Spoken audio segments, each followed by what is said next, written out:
dito kay Idol. Ano nangyari sa Idol? Sa basketball sa Kailan ka pa nadali? ng 26 po. 26 pa? Bakit pinagpaliban nyo pa? Oh, dislocated na, sabi ko na. Ay, mo. Tingnan nyo yung ano ng balikat. Tingnan nyo kung anong pinagkaiba. Ito yung normal ha, nasa kanan ko.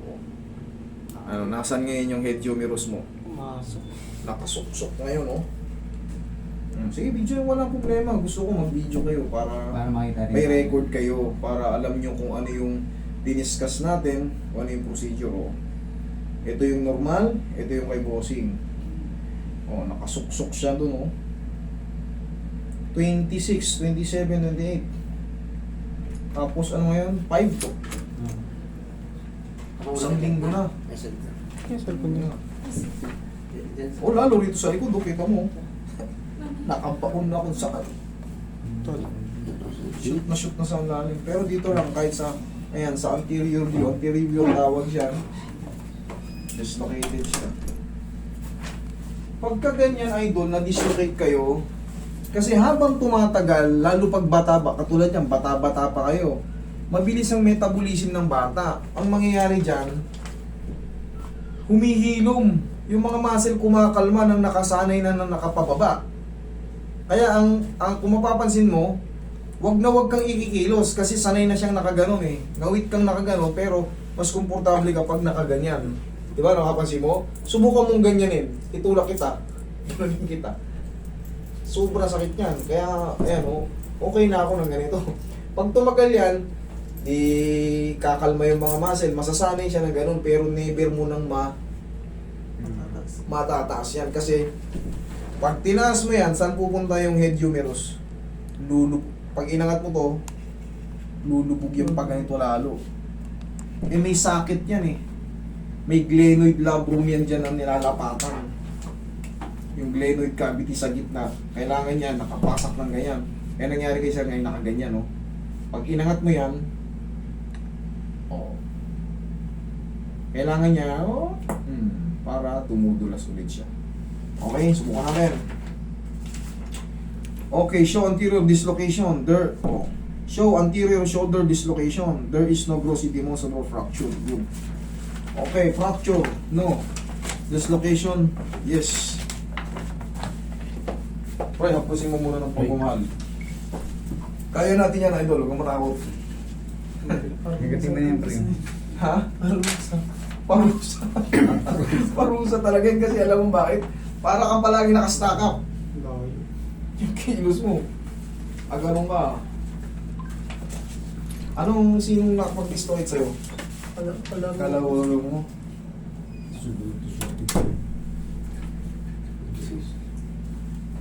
Maganda yan kung bago, ang dali lang yan. Para lang ano yan. Ba't pinatagal mo pa ng isang linggo? May nag-ano din kasi sa amin dun, sir. Tapos sabi niya Oh, huwag mong sasabihin pangalan ha. Sige, may nag-ayos na rin yan nun. Sabi niya okay na daw. Tapos sabi ko hindi pa rin naman okay. Subukan ko mag-ano. Nagpa-x-ray ako. Oh, nakita mo na yung katotohanan. Oh, hindi pa rin. Tsaka malalaman mo pag okay na yan, magaganon mo na yan. Magaganyan mo yan. Pero pag parang feeling mo, wala sa timing eh. Alam mo yun pag nakadislocate pa. Kaya pala akala niya ayos na, pinayos niya pala. Pero syempre, mananatiling hide yung katauhan nun. Yan o, tsaka yan o, malalaman mo. Sige, papapasukin muna natin yung kapangyarihan ng magic palm natin. Palambutin muna natin kasi normally, syempre, alam niyo naman, may pain yan. Kahit hindi ko galawin, nasasaktan siya.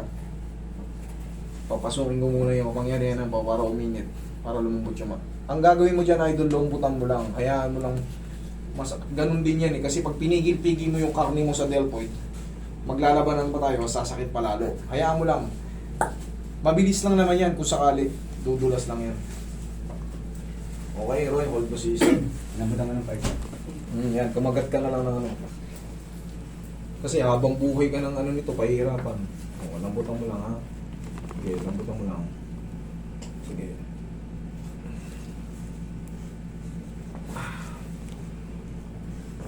Ayan. Yun. Sige, sigaw mo na ng Darna. Sige. Yan, shoot na.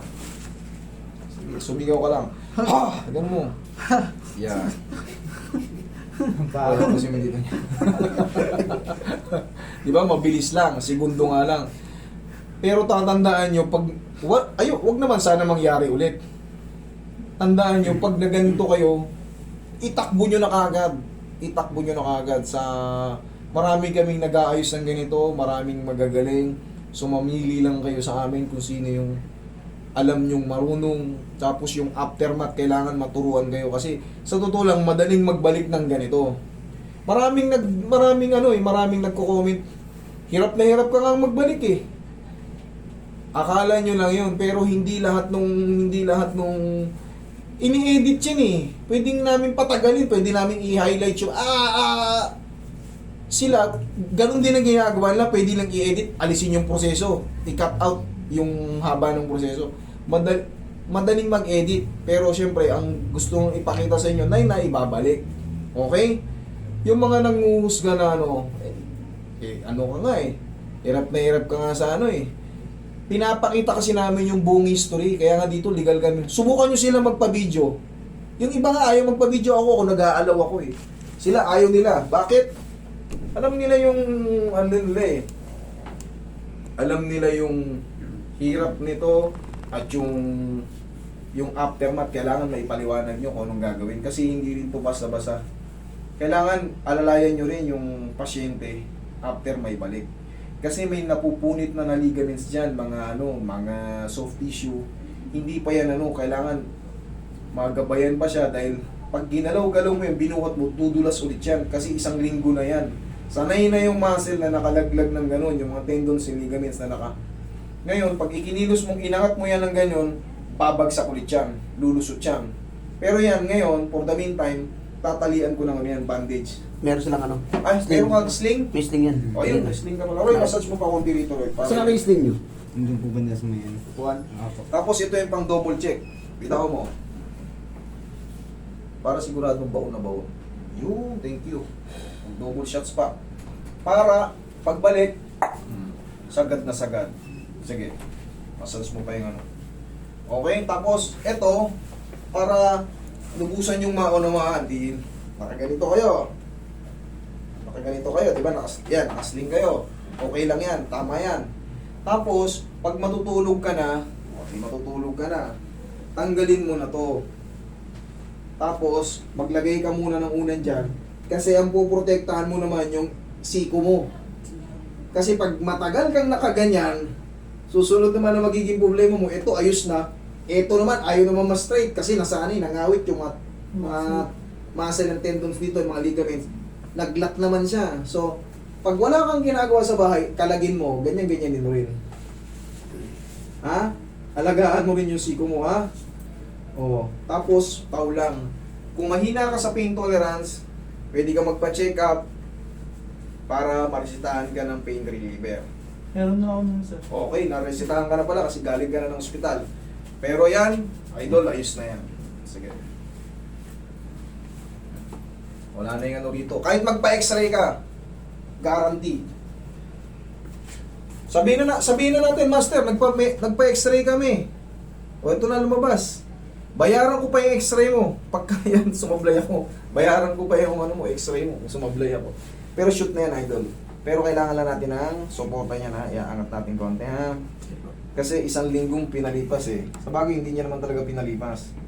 Pumunta siya rin sa isang ganito, naghihilot, pero sabi sa kanya, okay na, nung pina-x-ray niya, hindi pa.